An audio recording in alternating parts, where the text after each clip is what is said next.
Good afternoon student. कक्षा 7 विषय हिंदी और जिस किताब से पढ़ रहे हैं उसका नाम है बाल महाभारत कथा। बाल महाभारत कथा में आज हम लोग अध्याय 14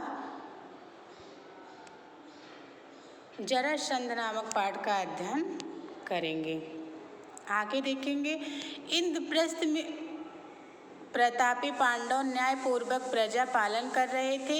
युधिष्ठिर के भाइयों तथा साथियों की इच्छा हुई कि अब राजसूय यज्ञ करके सम्राट पद प्राप्त किया जाए। इस बारे में सलाह करने के लिए युधिष्ठिर ने श्री कृष्ण को संदेश भेजा।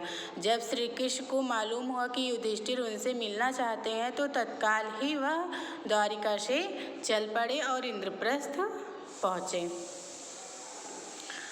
युधिष्ठिर ने श्री कृष्ण से कहा, मित्रों का कहना है कि मैं राजसूय यज्ञ करके सम्राट पद प्राप्त करूं, परंतु राजसूय यज्ञ तो वही कर सकता है जो सारे संसार के नरेशों का पूज्य हो और उनके द्वारा सम्मानित हो। आप ही इस विषय में मुझे सही सलाह दे सकते हैं। युधिष्ठिर की बात शांति के साथ सुनकर श्री कृष्ण बोले, मगध देश के राजा जरासंध ने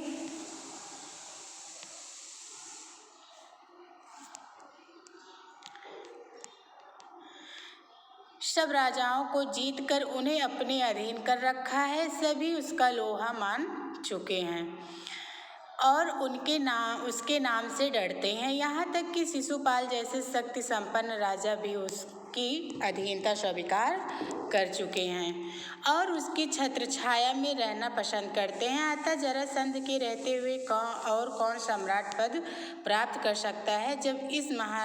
जब महाराज उग्रसेन का नासमझ बेटा कंस जरासंध की बेटी से ब्याह करके उसका साथी बन गया था, तब मैंने और मेरे बंधुओं ने जरासंध के विरुद्ध युद्ध किया था।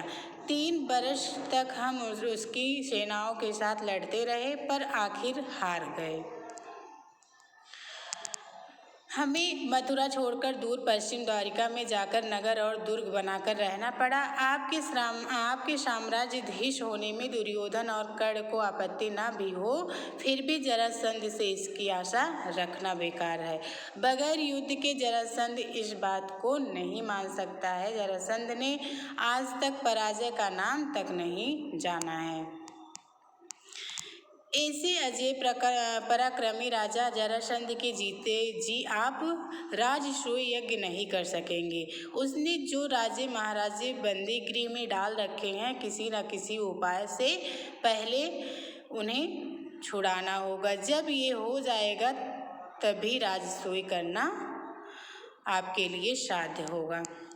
श्री कृष्ण की ये बातें सुनकर शांति प्रिय राजा युधिष्ठिर बोले, आपका कहना बिल्कुल सही है। इस विशाल संसार में कितने ही राजाओं के लिए जगह है, कितने ही नरेश अपने अपने राज्य का शासन करते हुए इसमें संतुष्ट रह सकते हैं। आकांक्षा वह आग है जो कभी बुझती नहीं। इसलिए मेरी भलाई इसी में दिखती है कि साम्राज्याधीश बनने का विचार छोड़ दूं और जो है उसी को लेकर संतुष्ट रहूं। युधिष्ठिर की यह विनयशीलता भीमसेन को अच्छी न लगी। उसने कहा, श्री कृष्ण की नीति कुशलता, मेरा शारीरिक बल और अर्जुन का शौर्य एक साथ मिल जाने पर कौन सा ऐसा काम है जो हम नहीं कर सकते। यदि हम तीनों एक साथ चल पड़े तो जरासंध की शक्ति को चूर करके ही लौटेंगे। आप इस बात की शंका न करें। यह सुनकर श्री कृष्ण ने कहा, यदि भीम और अर्जुन सहमत हों तो हम तीनों एक साथ जाकर उस अन्यायी की जेल में पड़े हुए निर्दोष राजाओं को छुड़ा सकेंगे। परंतु युधिष्ठिर को यह बात न जची। उन्होंने कहा, मैं तो कहूँगा कि जिस कार्य में प्राणों पर बन आने की संभावना हो उसके विचार तक को छोड़ देना ही अच्छा होगा। यह सुनकर वीर अर्जुन बोल उठा, यदि हम यशस्वी भरत वंश की संतान होकर भी कोई साहस का काम न करें तो धिक्कार है। हमें और हमारे जीवन को जिस काम को करने की हमें सामर्थ्य है, भाई युधिष्ठिर क्यों समझते हैं कि उसे हम न कर सकेंगे। श्री कृष्ण अर्जुन की इन बातों से मुग्ध हो गए, बोले, धन्य हो अर्जुन, कुंती के लाल अर्जुन से मुझे यही आशा थी। जब जरासंध के साथ युद्ध करने का निश्चय हो गया तो श्री कृष्ण और पांडवों ने अपनी योजना बनाई। श्री कृष्ण, भीमसेन और अर्जुन ने वल्कल पहन लिया, हाथ में कुशा ले ली और व्रती लोगों का सा वेश धारण करके मगध देश के लिए रवाना हो गए। राह में सुंदर नगरों तथा गांवों को पार करते हुए वे तीनों जरासंध की राजधानी में पहुंचे। जरासंध ने कुलीन अतिथि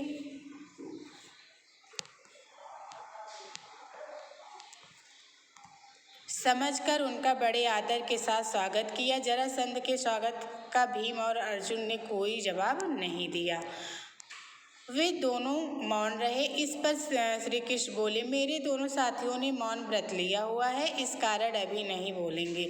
आधी रात के बाद व्रत खुलने पर बातचीत करेंगे। जरासंध ने इस बात पर विश्वास कर लिया और तीनों मेहमानों को यज्ञशाला में ठहराकर महल में चला गया।